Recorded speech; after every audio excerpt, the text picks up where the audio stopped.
Janani जन्मभूमिश्च स्वर्गादपि गरीयसी. First of all, from my bottom of heart, let me express my gratitude to the patrons of this National Legislators Conference, Srimati Sumitra Tai Mahajanji, Padma Bhushan, former Speaker of Lok Sabha. I also wish to express my gratitude to Madam Meera Kumarji, the former Speaker for Lok Sabha. I also wish to express my gratitude to Shri Shivraj Patil Sahab and of course late Shri Manohar Joshi ji, who initially supported this idea. And to execute further this very vision and mission, I must say that from the state of Maharashtra, we have the chief guest for today's program, our Honorable Chief Minister, Shri Devendra Fadnavis ji. I want to express my gratitude to you also, sir, for the successful execution, the implementation, what little film you saw just now, 1800 MLAs, how they gathered in city of Mumbai. After 75 years of independence, this was the first such important step that across party line, all the MLAs and MLCs coming together, and many of you, I think some 10 to 20 members from the Mumbai Sammelan, they are also participating in this. I want to compliment each one of you.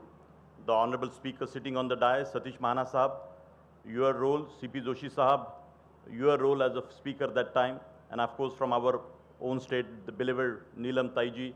I remember the way the announcement was made in the state of Maharashtra Assembly that some such platform is needed and which is coming up in Mumbai. So along with Mr. Honorable Speaker of our Assembly, Shri Narvekar ji, you both worked very hard. And now it's a good fortune, Shri Ram Shinde ji, you are here as the Honorable Chairman for the Legislative Council, a dedicated chairman for this last 2 years. I think this post was vacant. I am grateful to you also that today you are witnessing first time. I want to make a mention to all the respected MLAs and MLCs here, and some honorable ministers are also here. Devendra Fadnavis Sahab in this very lot of 100 and some 200 people registered, but some from UP, some flight got delayed. So finally 170 number has arrived here from different political parties.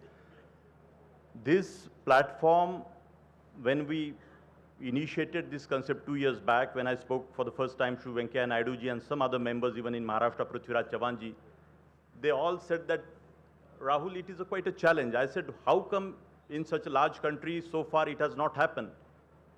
We have so many assemblies, so many other, the governance institutions are working in the country. So they simply said that, Rahul, our country has 100 languages, 100 political parties. This is not United States. We have our own because the Britishers left, and how further this overall linking of the country happened. And we all know historically, of course, we have a common thread of our Sanatan Parampara, definitely. But still, there were challenges, and that's how, of course, we have the upper house, our temple of democracy at the apex in the center, and all the constituent assembly, how they function together. But somehow, Britishers left, and they gave us this platform, Devendra ji, the CPA, Commonwealth Parliamentary Association, of course, whichever countries they ruled, this platform was there for some such training purpose. I request somebody to give the space to the MLAs. And further, CPA was one body and Inter-Parliamentary Union is another body. They functioned last so many years beautifully in the country. And of course, as many of you must be aware, the CPA or NLC, these bodies are also NGOs, IPU, I mean to say. And in a similar way, NLC is also one NGO which is established now in the vastness of the country with the support of all of you. The purpose of this very body, before I mention, I want to just make one announcement. The School of Government is a mother of this particular platform, National Legislators Conference. 20 years back, Bharat में पहली बार ऐसी संस्था ने जन्म लिया. राजनीति का प्रशिक्षण देने वाला पहला संस्थान TN सेशन साहब ने इस संस्था का मेंटोरिंग किया और पूरे भारत में कि राजनेता बनाने के लिए, यंग पीढ़ी को राजनीति में लाने के लिए, पढ़े लिखे युवकों को राजनीति में लाने के लिए MIT स्कूल ऑफ गवर्नमेंट की स्थापना. और मुझे बड़ी प्रसन्नता है, ऑनरेबल चीफ मिनिस्टर की 2008 में मैं जब नागपुर आया था, आप उस वक्त MLA थे और आप बड़ी क्यूरियोसिटी से, मतलब बड़ा नम्रतापूर्वक कहना चाहूँगा, आज वो आप बहुत बड़े पद पे, आप राष्ट्रीय लेवल के ऊपर आपकी चर्चा होती है और मेरा ये कहना और सबके सामने बोलना, क्योंकि I see you as a case study also, कि a corporator evolving further in his life, the youngest mayor and further journey, and today in the national politics, I do not just see him as the Honorable Chief Minister of our state, but I think the overall his journey and his evolution as a simple karyakarta to this from the student politics, and this is a student institution. This institution has 25,000 students, and the Indian Students Parliament, which has taken the birth from the MIT School of Government, जो राजनीति का प्रशिक्षण देने का संस्थान, उसके माध्यम से जो ये भारतीय छात्र संसद का जन्म हुआ, नेशनल वुमेन्स पार्लियामेंट का जन्म हुआ, और 2 साल पहले राष्ट्रीय विधायक सम्मेलन भारत में, जब बहुत पहले कभी ये सपना मैंने ये देखा था कि इस तरीके से पूरे भारत के एमएलए आ सकते हैं क्या, लेकिन मुझको खुद को अचरज होता है सतीश महाना साहब की ये घटना घटी कैसे। और बहुत सारे लोगों ने, जब एमएलए से भी मैंने बात किया तो उन्होंने मुझे बोला, राहुल ये देश के ऊपर ब्लेसिंग है, आप व्यक्ति के रूप में आप निमित्त मात्र बने, बहुत अच्छी बात है, आपकी सराहना है इसमें, लेकिन देश के लिए तमिलनाडु का कोई एक एमएलए और महाराष्ट्र का एमएलए बीजेपी के कांग्रेस के हो सकते हैं। इलेक्शन के दौरान एक आपको लड़ाई करनी है, वहाँ पे आपका कैंपेनिंग करना है, कम्युनिकेशन करना है, बट डेवलपमेंट पॉलिटिक्स के लिए अगर कोई अच्छी एक कल्पना किसी कॉन्स्टिट्यूंसी में बनती है तो वो कल्पना दूसरे कॉन्स्टिट्यूंसी में उसका लाभ कैसे बाकी लोगों को मिले, इसके बारे में भी एमएलएस के दरमियान इस तरीके से डायलॉग होने की ज़रूरत है। और बहुत इनोवेटिव और प्रोग्रेसिव ऐसी आइडियाज़ अलग अलग राज्यों में अलग अलग एमएलएस हमने केस स्टडीज़ बनाए हैं, इसके माध्यम से हमारे प्लेटफॉर्म के हमारे एकेडमिक टीम ने और हमारी पूरी रिसर्च टीम ने। और सुमित्रा ताई, आपको याद होगा पहले रिसर्च केसेस मैंने आपके सामने रखे थे कि भाई भारत के पूरे जितने भी ऐसे यूनिक एमएलए जो है जिन्होंने, बिकॉज राजनीति में कास्टिज्म, कम्युनलिज्म, करप्शन, क्रिमिनलाइजेशन, ये बातें आम आदमी, अर्बन सेंटर्स के लोग, सिटीज़ के लोग, हम सब लोग डे टू डे इसकी चर्चा होती है कि राजनेता करप्ट है, पॉलिटिकल पार्टियां भ्रष्ट है और कुछ अच्छा नहीं हो रहा है, सो कॉल सभी क्वालिफाइड लोग, वाइट कॉलर लोग, सभी इस तरीके से भाषा होती है। लेकिन इस संस्था ने, MIT स्कूल ऑफ गवर्नमेंट ने, इस प्लेटफॉर्म ने हमेशा ये कहा है कि अच्छे लोगों ने, क्वालिफाइड लोगों ने, कॉम्पिटेंट लोगों ने, इससे डरना नहीं चाहिए, अच्छे लोगों ने राजनीति में आना चाहिए। और मैं मॉर्निंग में भी ये बात बोला हूँ और फिर से ये दोहराता हूँ कि राजनीति में काम करना कितना डिफिकल्ट है, बिकॉज स्कूल ऑफ गवर्नमेंट के माध्यम से पिछले काफ़ी सालों से मैंने राजनेताओं को इतना नज़दीक से देखा है, उनके हेल्थ के बारे में के इश्यूज़ की भी मैंने मॉर्निंग में चर्चा की कि किस तरीके से बाकी किसी भी सेक्टर में आपको एक लिमिटेड पीरियड में काम करना है, आपको कंट्रीब्यूट करना है, उसका भी एक महत्वपूर्ण योगदान है। लेकिन मैं समझता हूं कि राजनीति इतनी आसान नहीं है, इसलिए ये राष्ट्रीय विधायक सम्मेलन का जो प्लेटफॉर्म जो यहाँ पे आप सबके माध्यम से बना, तो इसके माध्यम से एक अच्छा लॉ शेयरिंग, अच्छा पॉलिसी शेयरिंग, सक्सेसफुल स्कीम्स, मतलब महाराष्ट्र में मुझे याद है CP जोशी सर यहाँ पे जलयुक्त शिवार करके एक स्कीम थी, मुझे नहीं पता पशु सखी नाम की भी अभी एक स्कीम महाराष्ट्र में आई है, कर्नाटका में भी एक स्कीम है जिसका नाम है नम्मा फॉर गवर्नमेंट डिलीवरी ऑफ, वहाँ पे कांग्रेस का गवर्नमेंट हो सकता है, यहाँ पे बीजेपी का हो सकता है। लेकिन मुझे ऐसे लगता है कि इन सब स्कीमों का वहाँ पे किसी राज्य में अगर पायलट हो चुका है तो उसका इम्प्लीमेंटेशन इस राज्य में बन सकता है क्या? तो इस तरीके की कोई मैकेनिज्म, कोई उसकी एक स्ट्रक्चरल सिस्टम हम बना सकते हैं क्या?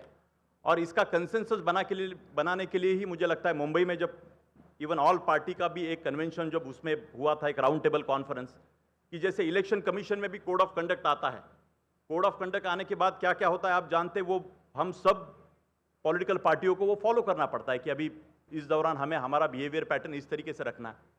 तो मैं एक एकेडमिशियन के नाते, एजुकेशनिस्ट के नाते, मैं किसी पार्टी से जुड़ा नहीं हूँ, आप में से बहुत सारे लोग जानते हैं इस बात को, कि हम ऐसा कुछ कोड ऑफ कंडक्ट बना सकते हैं क्या कि अभी पिछले 30-40 साल से सोशल सिक्योरिटी नेट के बारे में चर्चा होती है कि ये जो रेवड़ी कल्चर, कल चर्चा है उसके ऊपर स्टूडेंट्स के सामने कि भाई ये सोशल सिक्योरिटी नेट की बहुत सारी स्कीमें अलग अलग पार्टी अपने तरीके से, कर्नाटका हो, महाराष्ट्र हो, तमिलनाडु हो, हर राज्य में पिछले 40 साल से हम इसका पूरा अभ्यास कर रहे हैं कि ये कैसे होता है और हम सब उसके शिकार है। बट मुझे लगता है कहीं ना कहीं से इसका एक कॉमन कंसेंसस बन सकता है क्या? सभी पॉलिटिकल पार्टी आके इसको रिजॉल्व कर सकती है क्या कि भाई इलेक्शन से पहले 1 साल तक कोई भी ऐसी सोशल सिक्योरिटी की स्कीम हम नहीं लॉन्च करें? Can we make some design? तो यहाँ पे सर करीबन 26 पॉलिटिकल पार्टियों के लोग यहाँ पे बैठे हुए हैं। मैं, आप सब लोग गवर्नमेंट के रूलिंग में भी है। Mahato sir, you are a speaker from Jharkhand assembly, आपके राज्य में, हर राज्य में हम सब इस पूरे गेम प्लान के पार्ट एंड पार्सल हैं। We as a citizen, we as a voter, हम भी आपकी तरफ कैसे देखते हैं और आप लॉ मेकर्स, आप कायदा कानून आप बनाते हैं। तो मुझे ये सब चीज़ों के ऊपर मुझे लगता है कि राष्ट्रीय विधायक सम्मेलन के माध्यम से, और हमने ऐसे कुछ केस स्टडीज़, कल इसके कुछ कमिटीज़ बनने जा रहे हैं। मैं सभी स्पीकर्स को, सबको कहना चाहूँगा, आपको खत के माध्यम से हमने लिखा ही है कि हर विधानसभाओं में बहुत सारे क्वालिफाइड हमने ये selected PhD holder, post graduate level के, ग्रेजुएट लेवल के, ऐसे सभी एमएलएज इसमें अभी आज आए हैं और आपके माध्यम से और भी कुछ लोगों का चयन इसमें आइडेंटिफिकेशन होगा और हर राज्य में ऐसी कमिटीज भी बना के एक संस्थात्मक रूप में राष्ट्रीय विधायक सम्मेलन, जो कि एक ऑर्गेनाइजेशन, जैसे अमेरिका में भी आप में से कुछ एक 50 लोग लास्ट टाइम आए थे 4 महीने पहले, अमेरिका में 7,500 एमएलएज लगभग वहाँ पे है, उनकी बॉडी है national council of state legislature. इसी तरीके से प्राइवेट बॉडी है, लेकिन उसको वॉशिंगटन डीसी ने, व्हाइट हाउस ने सपोर्ट दिया है कि भाई ये एकेडमिक तरीके का काम है, बिकॉज इसमें राजनीति नहीं आ सकती। इसमें किसी भी, अभी आप मतलब कहाँ पे एमआईटी का कहीं पे लोगो आपको यहाँ पे दिख रहा है, ये न्यूट्रल प्लेटफॉर्म है। हमारी संस्था के ट्रस्टीज ने भी इसके ऊपर चर्चा की, डेलिब्रेशन किया कि भाई इस पर्टिकुलर प्रोजेक्ट को हम क्यों फंड करें, इसको क्यों सपोर्ट करें। लेकिन मुझे ये प्रसन्नता है कि 20 साल से गुड गवर्नेंस का काम जो हो रहा था, जिस ऑर्गेनाइजेशन के ऊपर लोग हंसते थे कि ऐसे पढ़ लिख के राजनेता बनते हैं क्या कोई एमएलए एमपी, मुझे खुशी है कि आज एक मेरा छात्र यहाँ पे, जिसको मैं सभी पॉलिटिकल पार्टियों को, लीडर्स को खत लिखता था, मुझे पहले याद है कि भाई ये स्टूडेंट ने 2 साल का यहाँ पे प्रोग्राम सीखा है, जो 2 साल का अपना प्रोग्राम है, और उनको हर राज्य के उनके आइडियोलॉजी के अनुसार उनके साथ काम करने का मौका मिलता था। और ऑनरेबल चीफ मिनिस्टर सुमित यहाँ पे बैठे हुए हैं, मैंने आपको चिट्ठी लिखी थी, आपने मौका दिया, उन्होंने, Sumit Wankhede, can you just raise for a minute, honourable MLA, thank you. So I have such a great satisfaction today that today he is here. But that time he said to him, Honorable Chief Minister, कि आपको मैं 10-12 साल कमिटेडली आप मेरे साथ adviser के रूप में, पीए के रूप में हर तरीके का अनुभव लो, लेकिन एक दिन मैं तुम्हें इलेक्टेड पॉलिटिक्स में ज़रूर लाऊंगा। और मुझे लगता है वो सपना सुमित तुम्हारा भी और एक तरीके से संस्था का भी, भारतीय छात्र संसद के माध्यम से और भी अलग अलग राज्यों में बहुत सारे पद लेके कॉरपोरेटर बने, जिला परिषद बने और एमएलएज भी बने। और लेकिन महाराष्ट्र में ये 2 एमएलएज पहले की कांग्रेस पार्टी से हेमंत ओगले और बीजेपी से सुमित वानखेड़े। तो मैं, honourable chief minister, I express my gratitude की, because talking is not just important, I think you really transform your commitment into action. And because I have seen कि कितने कष्ट तुमने वहाँ पे उस ऑफिस में 15-15 घंटे उनके साथ दिए, कि लेकिन वो लगन थी, ये था, तो आपने उसके पीछे जाके सीखा और साहब के सामने, ऑनरेबल चीफ मिनिस्टर के सामने आपने आपकी एक काबिलियत दिखा के आप आगे चले गए। और यही कंसेप्ट स्कूल ऑफ गवर्नमेंट का हमने प्रपोज किया कि हर विधानसभा में, और 6 विधानसभाओं के साथ एमओयू भी हो चुके हैं, यहाँ पे महाना जी भी है, पठानिया साहब भी यहाँ पे, वहाँ पे उस हिमाचल के स्पीकर भी बैठे हुए हैं जहाँ भारतीय छात्र संसद चल रहा है।